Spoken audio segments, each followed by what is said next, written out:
Mais là, bon, il y avait des rumeurs où des fois, on sait que c'est la fin du contrat, justement, de Messi avec le Paris Saint-Germain. Il y en a qui disent, est-ce qu'il va retourner Ouais. au FC Barcelone pour clore sa carrière? Là, on dirait que ça devient comme plus la priorité ou ça devient, avec ce qui se passe, on se dit, est-ce que c'est vraiment possible? J'en doute. Mais là, il y a des nouvelles rumeurs, entre autres ce matin, qui sortent sur le web, qui dit que la MLS pourrait... toutes les équipes de la MLS pourraient s'entendre conjointement pour... Cotiser. cotiser pour faire venir Faire une Messi. caisse. Mais après, ben, il choisirait où est-ce qu'il veut aller, c'est-à-dire Miami. Colorado. Vous en pensez quoi de Est-ce que vous y croyez à cette possibilité-là? En même temps, toutes les équipes seraient gagnantes parce que tous les stades automatiquement seraient pleins. Les équipes seraient gagnantes et écoute, vu le système que met en place la MLS, je serais pas surpris, moi, qu'on trouve un peu ce qu'on avait fait avec David Beckham à l'époque, de changer les règles pour faire en sorte de bouger un petit peu le salary cap et de faire de la place là où on en a besoin. Ramener Messi de cette façon-là, je pense que ce serait une plus-value pour tout le monde. Ouais. Je veux dire, c'est une ligue fermée avec des franchises qui profiteront justement de cette exposition-là qui serait juste extraordinaire d'avoir Lionel Messi en MLS. Ce serait peut-être la plus grande pub juste après celle de Cristiano Ronaldo si on avait pu la voir. Pardon. Mais hormis ça, je pense vraiment que voilà, Messi c'est un personnage extraordinaire qui permettrait ce rayonnement-là. Et je serais pas surpris moi de voir la Ligue s'asseoir et trouver une solution si ça devait être celle-là, la passer de cette façon-là pour avoir un Messi dans la Ligue. Ouais. Tu crois pas? Oli est trop pas- puriste pour ça. Là. C'est pas une question d'être puriste. C'est à un moment donné, qu'est-ce que t'es? Est-ce que t'es une entreprise qui Oui. met en... Oui, Mais c'est juste ça je réponds à la fin de ta business. Est-ce question. que t'es juste une entreprise qui met en marché un produit sportif? Est-ce que t'es une ligue ou est-ce qu'il y a une compétition avec une certaine intégrité? Je veux dire, si Mais ça, c'est tous ton les principe. clubs... Tu peux pas si dire tous non à les- Messi. Franchement, ouais, je suis d'accord avec toi, Christine. Ça crée un précédent qui est étrange un peu, là. Mais ce serait valable. Tu sais? Ton analyse, je la partage à 1000%, excepté pour Messi. Sauf Messi représente bien plus. Messi, c'est un peu le Pelé un petit peu des temps modernes. Je veux bien, mais à l'époque, je veux dire, c'est le Cosmos qui a allongé les sous, c'est pas... Oui, mais Messi, Dans un autre, Messi je veux dire, tu rentres dans une galaxie d'exposition extraordinaire au niveau médiatique. Je veux dire, tout le monde regarderait les matchs de la MLS aujourd'hui là. Et s'il y a un joueur qui reprend, enfin 2 joueurs, avec Cristiano. J'achèterais ma MLS Season Pass. Là, Mais vraiment.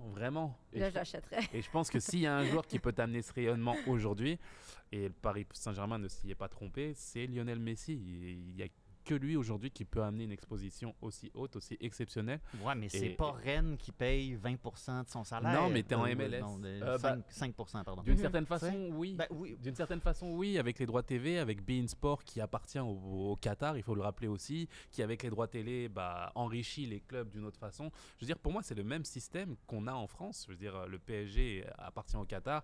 La chaîne qui diffuse globalement aussi les matchs du Paris Saint-Germain, c'est beIN Sport. beIN Sport donne de l'argent à chaque club et chaque club, il gagne dans la redistribution. Donc, c'est un autre système qu'on a en MLS et je pense vraiment que ce serait une stratégie, mais vraiment gagnante pour tout le monde, exceptionnelle, Ouais. et qui permettrait à monsieur tout le monde, à tous les amateurs de soccer, de se... Je pense que Apple serait gagnant aussi d'avoir justement oui, ce type de collaboration, exactement. ce serait exceptionnel. Exactement. Fait que c'est pour ça que moi, à mes yeux, si tu veux une stratégie centralisée pour amener Lionel Messi dans Ce ton serait à championnat, Apple de le faire. faut que ça vienne d'Apple, faut que ça vienne du club et d'Apple ou de la ligue. Ils y C'est seront. pas, Ils y seront. c'est pas aux Rapids du Colorado de payer pour que Messi s'en vienne ici. C'est aux diffuseurs, c'est à la ligue, c'est au club. C'est pas. Mais la réalité, c'est pas aux autres organisations. Pensez-vous que Joey Saputo, il serait content qu'on lui demande de payer 5% du frais de transfert de Messi, peu importe? il va le faire, son stade Saputo, il va être plein à craquer. Ben oui, mais si tu fais ça, mettons que. Mettons ton match la semaine passée, là, Ouais. au stade olympique, là, t'as 64 000 Ouais, personnes. mais ça, c'est un match.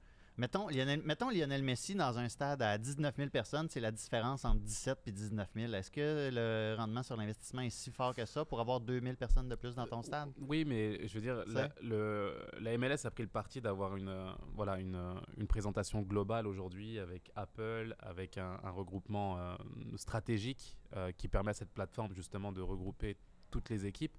Je pense vraiment qu'en termes d'abonnement, en termes de retombées économiques derrière, on a vu justement chaque équipe gagnait plus d'argent annuellement grâce à cette entente-là. Je veux dire, sur des années, c'est des choses qui vont être vraiment, vraiment, vraiment intéressantes sur le plan financier. Et je peux te dire, pour l'avoir vécu, on a joué au stade olympique avec... Écoute, on jouait devant 25 000 personnes habituellement. On a joué au stade olympique avec un David Beckham qui s'est présenté face à nous au stade olympique. C'était... Qui vous a mis un coup franc dans le lucarne. Oui, j'étais passé juste au-dessus de ma... J'étais pas assez grand encore, bref. Arrête de me traumatiser. C'est ça. Mais pour te dire que oui, c'était exceptionnel de voir cette ambiance-là, de voir l'engouement qu'il y avait, de voir des gens qui n'étaient pas forcément fans du CF Montréal à l'instant T venir pour David Beckham et d'avoir un résidu derrière de partisans qui restent aussi par la suite et qui te parlent encore de ce match-là. Donc, c'est des joueurs qui t'amènent cette plus-value-là.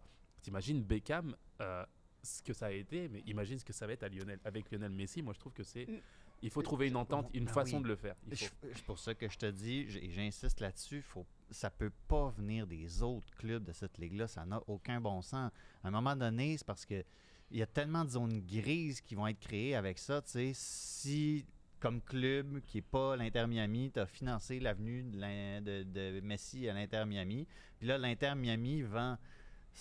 ils ne vendront pas 100 millions de maillots, mais là, ils vendent 100 millions de maillots. Ben là, comme club qui a financé l'avenue de Messi, à combien de pourcents du maillot est-ce que toi, toi, tu as négocié, tout s'arrange. Ben oui, mais tu penses que l'Inter Miami, ça va leur faire plaisir de laisser un 4% à Colorado, puis un 4% à Salt Lake, puis un 4% à Toronto, puis un 4%. Oui, parce que ça fait partie d'un moment donné. Mais c'est quoi la bonne stratégie? Je ne sais dangereux. pas. Moi, je suis d'accord avec Assun que Messi, il faut que tu essayes de le faire venir, peu importe. Mais il faut le faire venir. Mais puis je suis prête à tout, puis je pense que le propriétaire embarquerait. Mais en même temps, je me fais l'avocat du diable. Puis là, je pensais à ça. Tu sais, on dit, puis ça, je suis quand même convaincue que ça me permettrait à la MLS de prendre un step, tu sais, d'avoir une meilleure notoriété, visibilité et tout. Mais, là, dans ma tête, je me dis, est-ce que la Ligue d'Arabie Saoudite, soudainement, a gagné en visibilité et en notoriété? Oui. Même 100%. OK, mais peut-être que toi, tu es abonné direct au compte privé de Ronaldo, que juste sa blonde et ses enfants, et toi dessus. Mais est-ce que tu entends parler de Ronaldo tant que ça, présentement? On le voit plus. Est-ce que tu regardes des matchs davantage, parce que tu dis qu'il amènerait des nouveaux abonnés? RMC, peut-être parce que je suis oui, parce que en tant que Français, je regarde peut-être plus ce qui se passe en France, mais c'est vrai que écoute, il y a des chaînes françaises qui ont acheté les droits. Je pense que c'est la première année où Ronaldo est là-bas et les retombées, on les verra aussi sûrement l'année prochaine. Le championnat d'Arabie Saoudite, personne n'y pensait ou prêtait attention. Aujourd'hui, on sait que Cristiano est là-bas et qu'il y a la volonté de développer justement le soccer là-bas. Mais je pense qu'au Portugal, ils regardent les matchs présentement. Mais je pense que oui. Et je veux pas qu'on tombe dans le piège justement parce que j'imagine que quand tu dis ça, c'est pour faire la comparaison avec un Messi en MLS. Non, mais je me dis à quel point, parce que c'était mon argument au départ de dire la MLS va gagner en notoriété, en popularité à l'échelle mondiale si Messi vient. Oui, 100%. Puis c'était un peu la réflexion aussi qu'on avait quand Ronaldo a annoncé qu'il s'en allait là. Puis je me rends compte que j'en parle plus tant que ça de Ronaldo, sauf quand tu nous forces à en parler des fois. Mais est-ce que j'ai regardé un seul match? Regarde, Messi, le dernier match qu'il a fait avec l'Argentine, je veux dire, la ferveur populaire, je veux dire, tu le vois pas. Même avec Ronaldo, mais je suis fan de Ronaldo, tu vois pas ça. Messi, ce qu'il représente dans le monde du foot, c'est juste exceptionnel et c'est tout le paradoxe qu'il y a avec le Paris Saint-Germain où il est un peu chahuté à cause de la situation spécifique qui est au Paris Saint-Germain. Mais Messi, c'est le seul joueur où dans n'importe quel pays, je veux dire, c'est Messi, quoi. Je pense que c'est le joueur qui permettrait justement d'avoir un rayonnement non seulement sportif, parce qu'il a envie de jouer, il a envie de se prouver des choses, mais aussi en termes de football. En Argentine, on va regarder des matchs en Amérique du Nord. C'est du jamais vu, je veux dire. Jamais tu l'imaginerais ailleurs. Il n'y a que Messi qui peut te permettre ça. Et de voir toute la ferveur populaire, les moments magiques qu'on a vus la semaine dernière, c'est incroyable. Il n'y a que lui qui peut faire ça. Et je pense vraiment qu'il peut. Il n'y a pas une télé en Argentine qui, là, soudainement, à la dernière seconde, est obligé de faire des pieds et des mains pour acquérir les droits de la MLS. Ouais. N'importe quel Argentin qui a Apple TV+, peut regarder les matchs. La stratégie serait exceptionnelle. Vraiment, ce serait magnifique. En tant que fan de foot, on se croise les doigts quand même. Peu importe quelle sera la stratégie choisie, ça changerait vraiment la donne d'avoir Messi ici. Il le faut, vraiment.